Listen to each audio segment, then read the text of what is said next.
بسم الله الرحمن الرحيم. اهلا بكم يا اصدقائي في قناه عالم اطفال. النهارده ان شاء الله هنعمل زينه من الورق بسيطه جدا جدا. طبعا في دول كتير قوي ما عندهمش الزينه القماش او ما عندهمش يعني الزينه اللي هي بتبقى موجوده كتير قوي هنا في مصر، فاحنا حابين نعمل لهم زينه كده تكون بسيطه جدا وتنفع برضو في رمضان، حلوه قوي وسهله. احنا النهارده هنعمل ايه؟ هنعمل زينه من الورق. هنرسم شكل المسجد ونقصه على الورق ونعمل منه زينه حلوه قوي رمضان.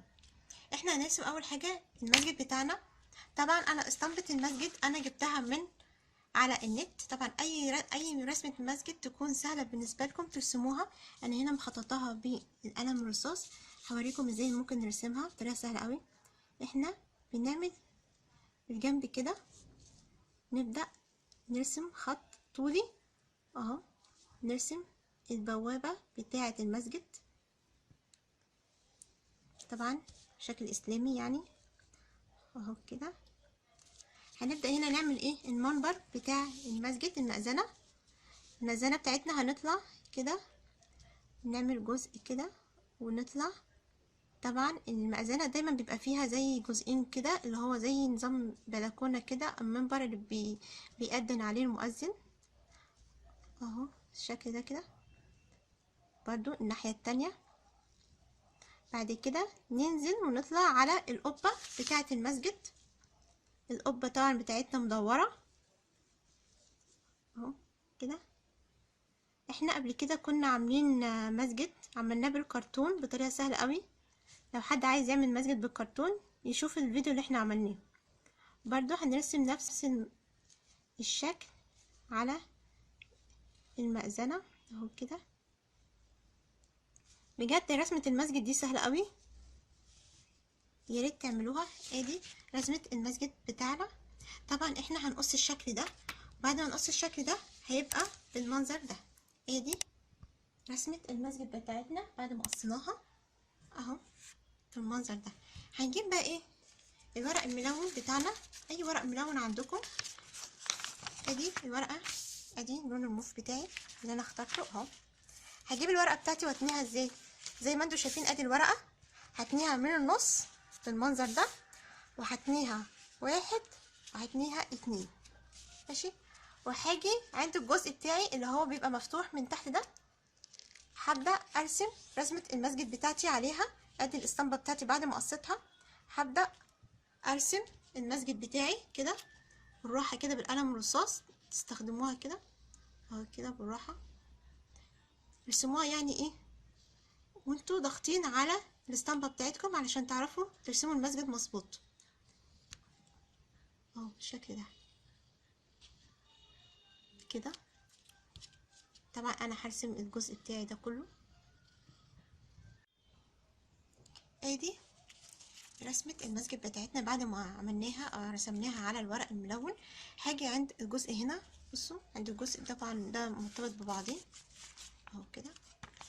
هبدأ اعمل جزء كده من اللي هو اللي عند المأذنة، فيه جزء كده طالع.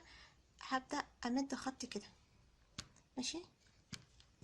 هبدأ بقى ايه اقص الشكل بتاعي وانا ماسكة الورق بتاعي كده بالراحة كده. طبعا المقص الصغير بيساعدكم جدا في المواضيع اللي انتوا بتاخدوا تقصوا الورق، بيساعد اكتر من المقص الكبير. بصوا هنيجي عند الجزء اللي احنا عملناه الطولي، بصوا هتعملوا زي ما انا عاملاه كده. انا عايزاه متوصل ببعض اهو كده كده وهكذا. وهنبدأ ايه احنا نقص الشكل بتاعنا بتاع المسجد.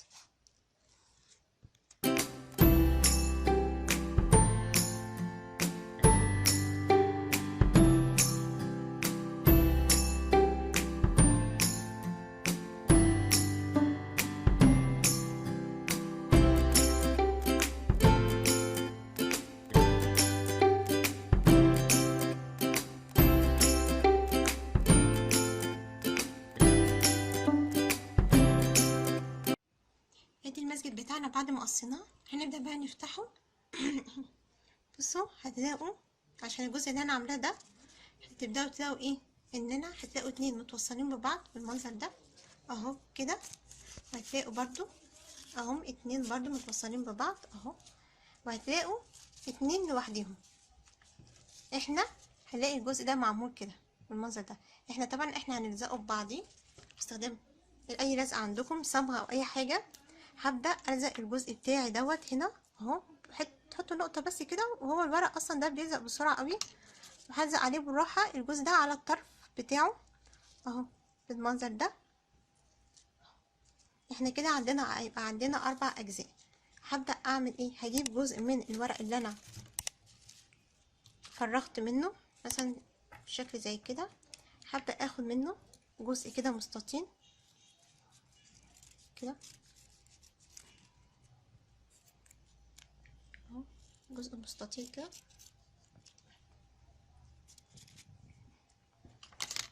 هبدا احط المسجد بتاعي بالطول كده جنب بعض اهو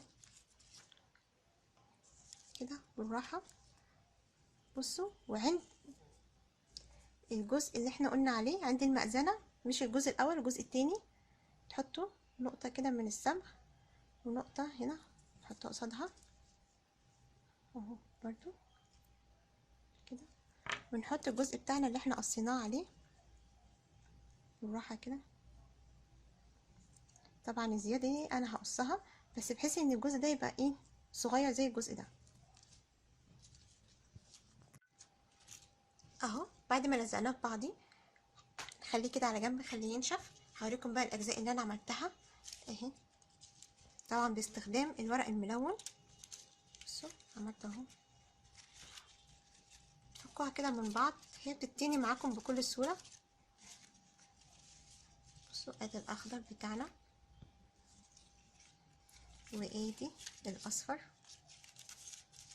اهو بالشكل ده،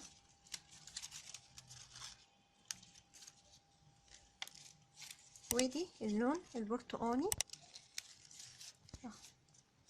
بصوا شكلهم حلو ازاي. ده طبعا باستخدام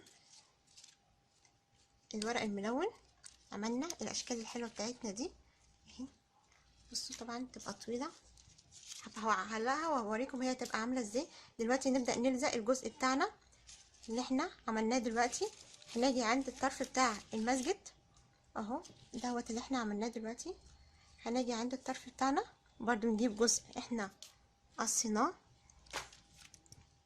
من الورق، جزء مربع كده،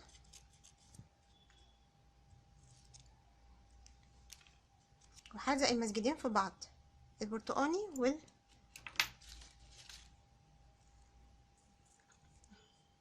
عند المنبر التاني كده، اقربهم بس جنب بعض كده، وهبدأ الزق الجزئين مع بعض واخليهم ينشفوا. هعلقها دلوقتي على الحيطه واوريكم شكلها عامل ازاي. وادي اصدقائي الزينه بتاعتنا من الورق بعد ما علقناها باستخدام الدبل فيس. بصوا شكلها جميل ازاي. طبعا انتوا اللي عندكم الوان ورق كتير طبعا هتعملوا اشكال بالوان كتيره، هيبقى شكلها حلو قوي. يا رب الفيديو النهارده يكون سهل وبسيط بالنسبه لكم. لو عجبكم الفيديو تعملوا لنا لايك واشتراك في القناه علشان يوصل لكم كل جديد. والسلام عليكم ورحمه الله وبركاته.